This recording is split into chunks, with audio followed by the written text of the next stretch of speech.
Next up on our program, we have Rachael Elliot, who's the head of thought leadership from the BCI Global, and she is coming in from London.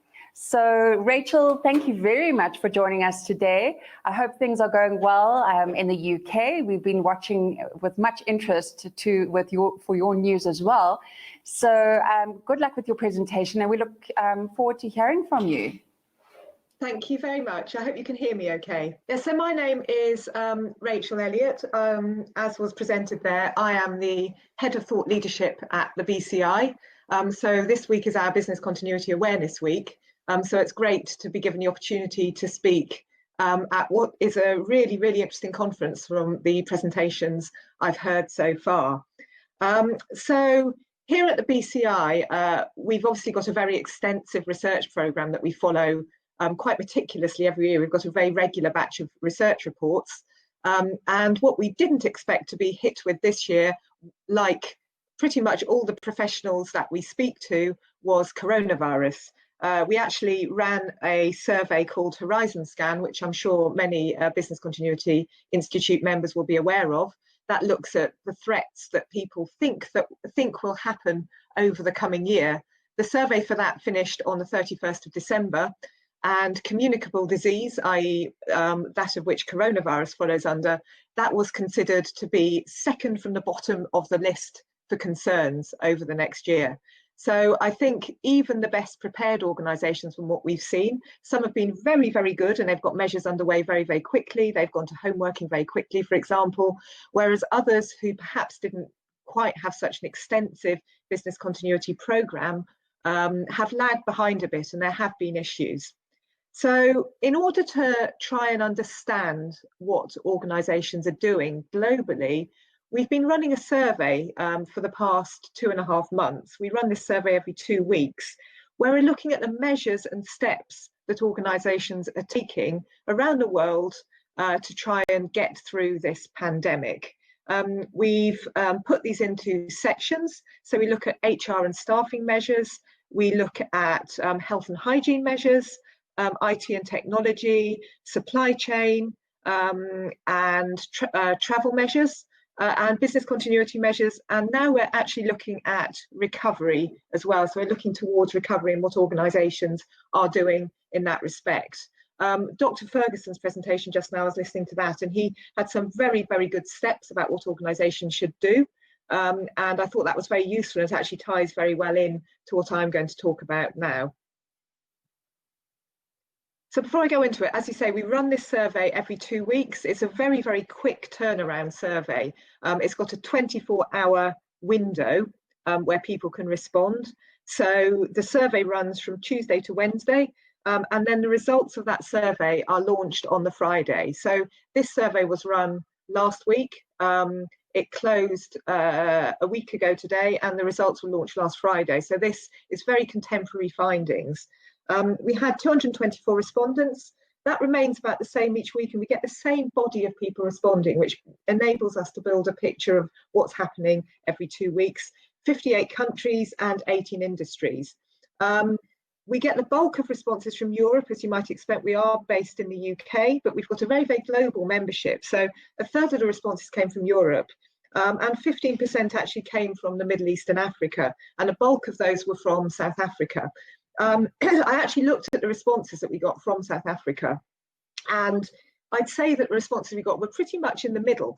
So what you hear today from a global perspective is actually very, very true for South Africa itself.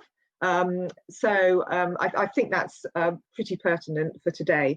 And we also had a wide breadth of industries. We typically get quite a lot of people from financial services and professional services answering our surveys, but we've got a really wide breadth this time, from financial services to public sector, and also manufacturing as well featured a lot there. And we have a range of business sizes answering as well, right the way up from organisations employing 10 people all the way up to multinational companies employing over 100,000 people globally.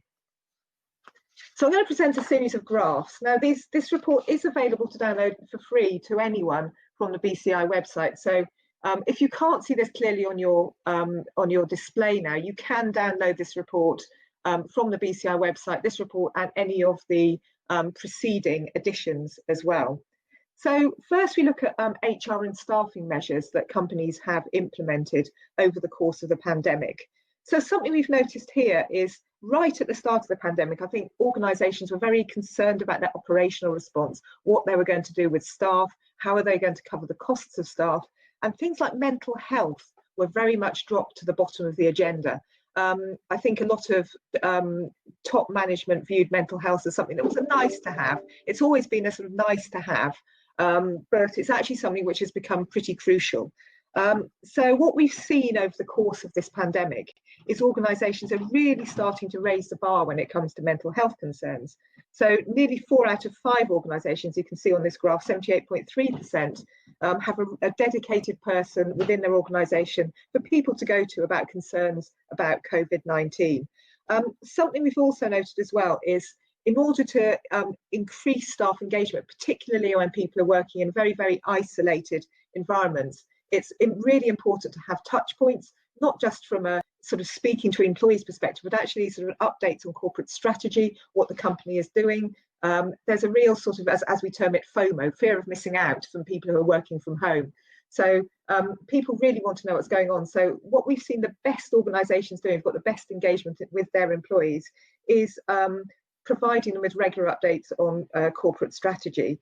Unfortunately, what we have seen recently is the number of organisations that are doing this has actually waned slightly. So 2 weeks ago, we saw 82.7% of organisations, so that's over 4/5 of organisations, were doing these regular update calls, and that's dropped now to just over 3/4.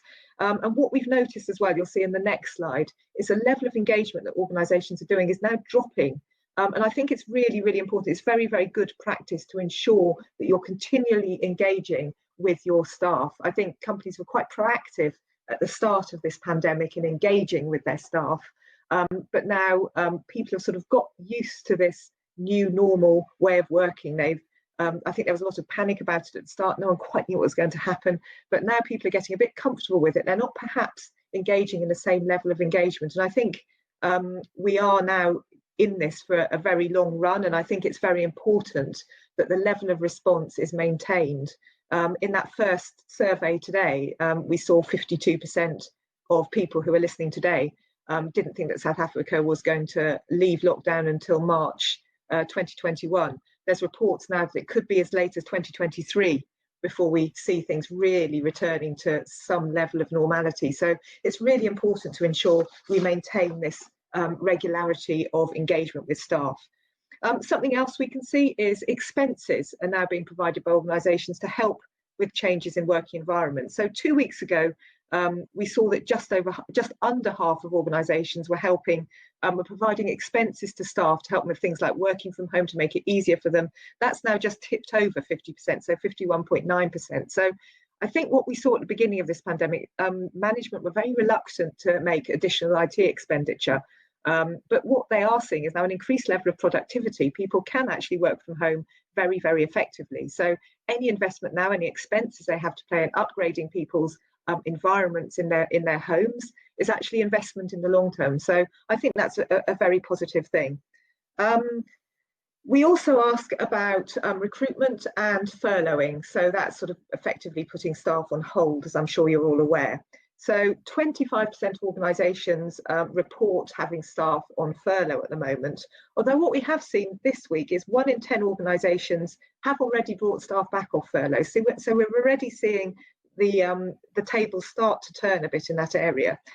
Unfortunately, redundancies, so that keeps creeping up every 2 weeks in these reports. So 31% of organisations, that's nearly a third, have now implemented redundancies. That's climbed from only a quarter just 2 weeks ago. A slight positive is recruitment freezes. I've actually noticed on my LinkedIn the number of people recruiting has started to climb, and that's indicated by this survey. So 2 weeks ago, over half of organisations, 51.2%, had implemented a recruitment freeze. That's now dropped to 39.7%. So I think what we're seeing is organisations starting to recruit. They are recruiting directly for home working based roles, a lot of them. And particularly in business continuity, I think there's a real opportunity now for business continuity professionals. I follow a number of business continuity specialists and resilience specialists recruitment agencies, and you can see that their numbers are actually climbing for the number of people that they're recruiting for. So health and hygiene measures, we monitor this. This was actually a lot more interesting at the start of the pandemic because we could look at what organisations were putting in their offices, things like hand sanitizer, that sort of thing. So what we found at the start was that ramped up very quickly. So it was almost all organisations were providing things like hand sanitizer, as you might be expecting. Again, and I think just to reiterate the mental health issue, because it comes up on this slide as well. At the beginning of the pandemic, as I mentioned, there was this sort of rushed response to get operational practices up and running, sort of corporate strategy on track. And whilst employee mental health wellbeing was often high up on the agenda, manager mental health and wellbeing, and they're the people that are actually often in charge of corporate strategy and how the company is moving, as well as looking after their own staff's mental health, they were being ignored.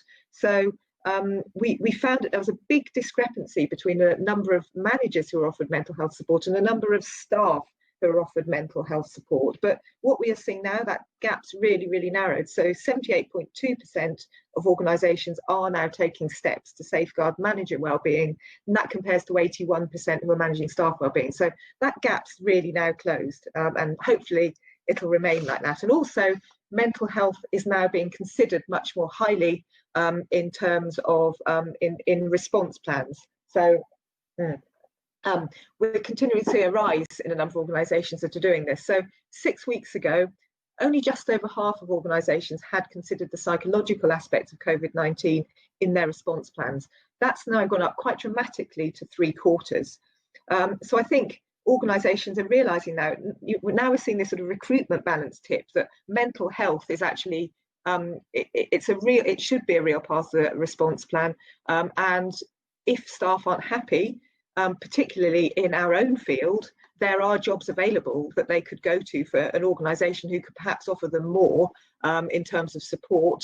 So that is a real issue for not just keeping your own staff happy, but ensuring staff retention as well. Again, I mentioned in the previous slide about how corporate strategy calls were slightly waning. Daily team calls as well. So at the start of this pandemic, we saw most organisations having daily calls with their teams. Now that's actually fallen to 73.2%. So under 3/4 are now doing that. And also casual facilities, things like WhatsApp groups, in order to just engage in casual chat. The number of organisations offering these are now falling. So the level of engagement with staff, I mean, that you could say that's a level of trust with staff, is also rising perhaps. But I think it is important to continue to ensure that staff are fully engaged. Social distancing as well.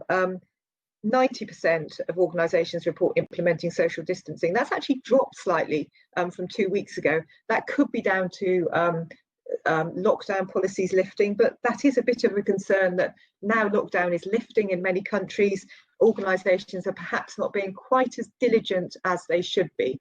And we'll continue to ask that question as this survey continues. So now we look to travel. So what we are beginning to see now is travel bans are actually starting to be lifted. I think the US is probably quite high up in the news about this. If you look at any of these flight tracker apps, you look at America, and there's thousands of planes flying over America every day. You look over in Asia, where the lockdown measures actually started to be lifted a lot earlier than in the rest of the world. There's still very few planes flying over there. So 8.7% of organisations have now lifted their ban on international travel. 11.4% have lifted their ban on regional travel. What was really interesting here, and I mentioned that earlier about those planes, was despite Asia being ahead in terms of the pandemic, no Asian respondents to this survey reported a relaxation of travel bans in their own businesses. So they're all being very, very super cautious over there. I know there's debate about the figures that are coming out of some countries, but I think some of those figures are very definitely true, and there's still a lot of caution in those countries. So North America and Sub-Saharan Africa are the areas where we're seeing travel bans begin to be lifted. South Africa, very few companies are lifting those travel bans. Organisations are also seeking to actively financially support staff who have to travel. So 36.2% of organisations are allowing staff to claim expenses for alternative travel. So I think a lot of employers do not want their staff travelling on public transport, which obviously when you're travelling into cities is a big issue. So I think a lot of employers are looking at things like taxis. Again, I think you really have to err on the side of caution with taxis. You don't know who's been in the taxi before you. I went to a very interesting pandemic conference just before lockdown in the UK, and we had an expert there from the University of Oxford, and he said you're actually far safer on the plane than you are in the taxi that travels to the airport, because planes have got HEPA filters which do largely filter out things like coronavirus. That air is forever being circulated through the bottom of the plane. That was from a professor at University of Oxford, not me. So don't blame me if that fact's wrong. But as well, we saw 20.7% have offered incentives for staff to use bicycles to travel to work. And as a cyclist myself, I think that's great. I'd love to see more people cycling to the office. And again, that helps with well-being as well. What we are seeing as well, so whilst not many organisations have lifted their travel bans, we are starting to see organisations make preparations for their post-pandemic plans. So 2/3 of organisations, 63.4%, you can see on this graph, have tools, measures or triggers in place to make return to work decisions after lockdown measures are lifted. That's up quite a lot on 53.5% seen 2 weeks ago. And we're actually launching another report today, the BCI. It's a really long report on pandemic response. So you can download that now if you go to the BCI website. It's again free, so you can read about this in a lot more detail. But whilst we were doing that report, we looked at which organisations are actually directly following their government's advice, which are preempting their governments. So there's an awful lot of organisations who are actually waiting on the government to make announcements before they make their own plans. So I think what we're seeing here is people are waiting for their governments before they make their plans about, resumption of business travel. And I think it would be fair to say that good practice would be to actually preempt the government in this respect and make sure you have those plans in place, that your business is able to respond as soon as bans are lifted, if that's what your customers, if that's what your stakeholders expect. And again, I think organisations who do have staff on site as well, there's a real lack of support given in terms of travel guidance. So just over half, 52.3% of organisations have provided staff with guidance on alternative travel. For only 42.6% who do have to have staff on site allow those staff to vary their hours so they don't have to travel on public transport.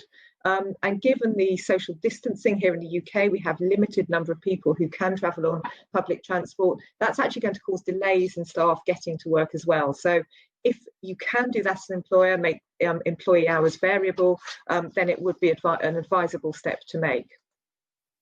So IT, technology and telecoms, again, that previous presentation gave some very, very good tangible steps like IoT that organisations are doing. So what we've done is actually look at what organisations are doing now. So as you might expect, the majority of meetings have now moved online. There was 1 week, I think about a month ago, where 100% of respondents said that all their meetings were online. Now that's dropped just very, very slightly there. As I think some businesses are now resuming face-to-face meetings with social distancing in place. It's actually caused a lot of M&A in this market. So if you've got a young, fast growth video conferencing company, now's the time to sell it because you're going to get an awful lot of money for it. There was a Norwegian video conferencing company, Pepsic. They had their IPO debut last week and the shares soared by 54% on the first day of trading. So they did really, really well. That's dubbed the new Zoom of Europe. So cybersecurity, I thought this was a really interesting point. So at the start of the pandemic, there was a big rush to get staff working from home effectively, and a lot of organisations had got that very effectively in place. But what did lag behind was cybersecurity measures. So people hadn't quite checked that their staff could work effectively from home with the necessary cybersecurity arrangements in place. But what we're seeing now is that has now caught up.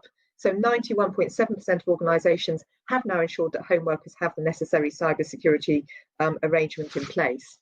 And they're also starting to upscale their IT and cyber services. So 80.4% of organisations have added additional security measures to reflect new working arrangements. That's up by 5 percentage points on the 2 weeks prior to that. And it's climbed significantly over the course of this survey. But we are still seeing all of these increase. So organisations are still playing catch up to a certain extent when it comes to their IT measures. And a nice little question we ask here is, I think the new reality is going to lead to different working practices in place. So we ask organisations if they're planning to maintain their increased use of technology once the pandemic is over. When the pandemic is over, we don't quite know yet. So a month ago, 55.2% of organisations were planning to maintain their increased use of technology.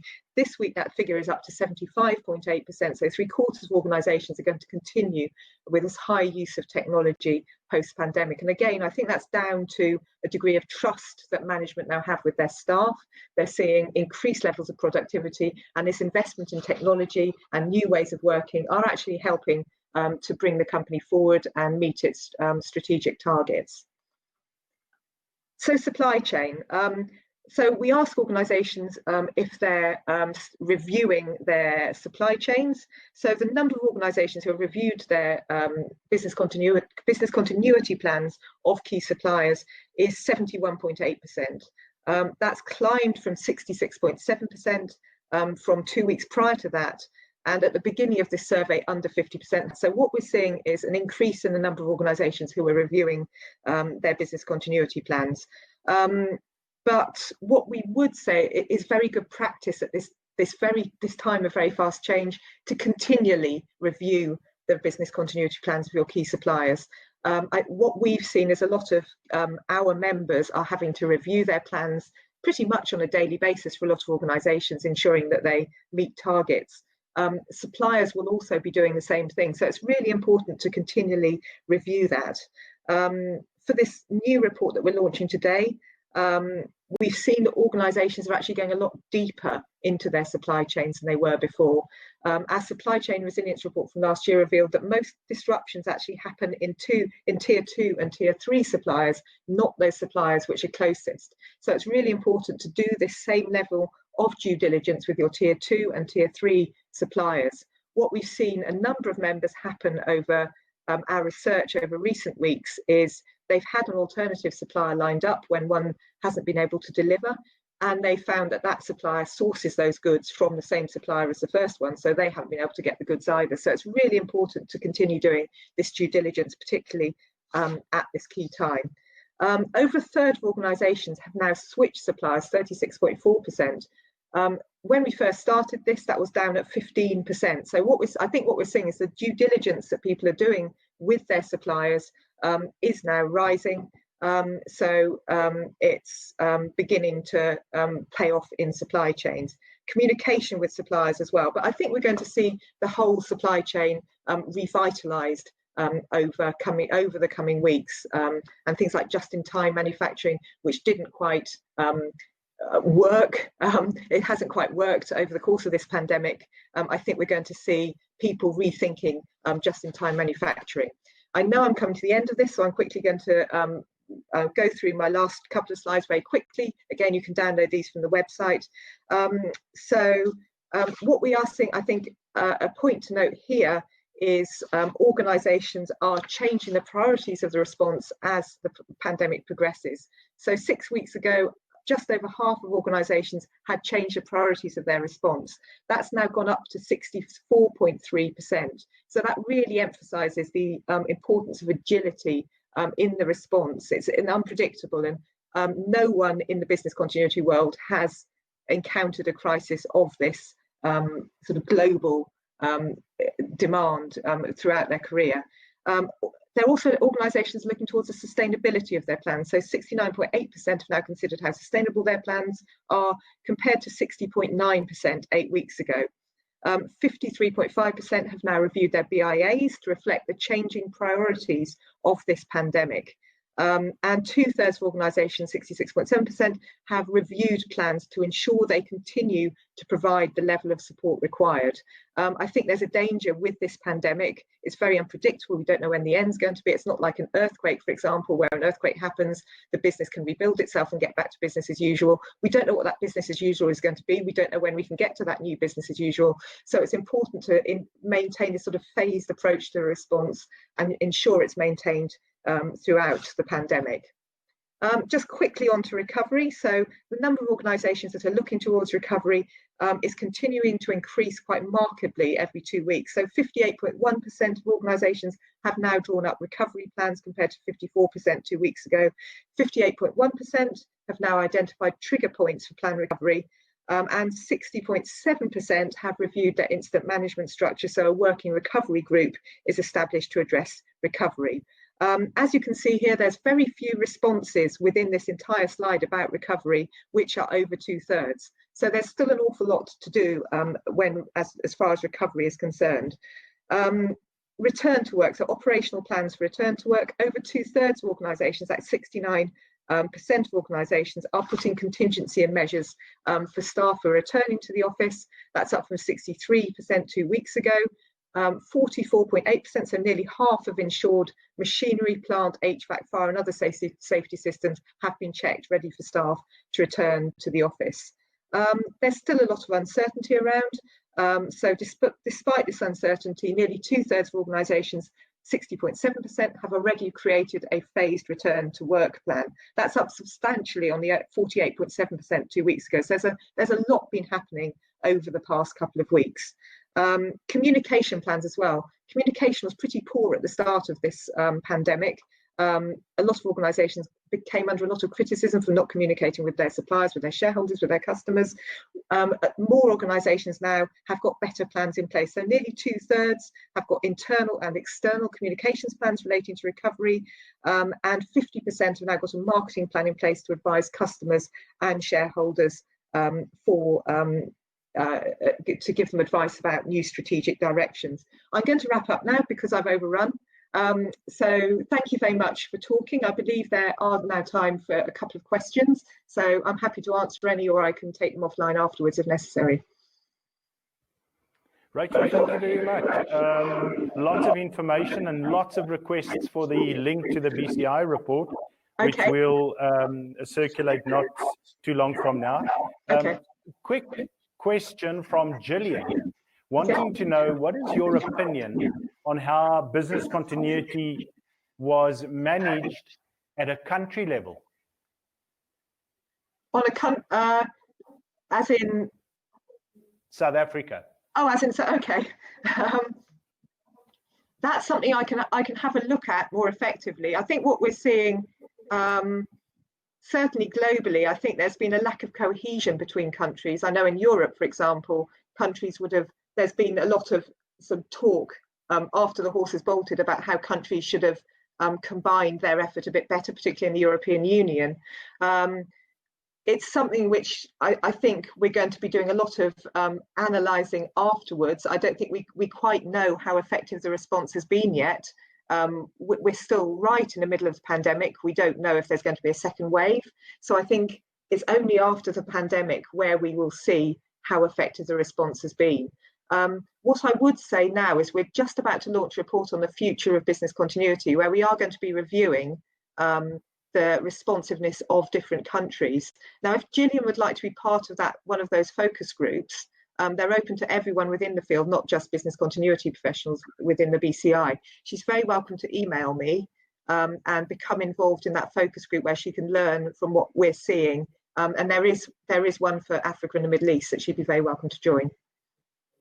Excellent. Then the last question, just very briefly, a question from Sarah Bain.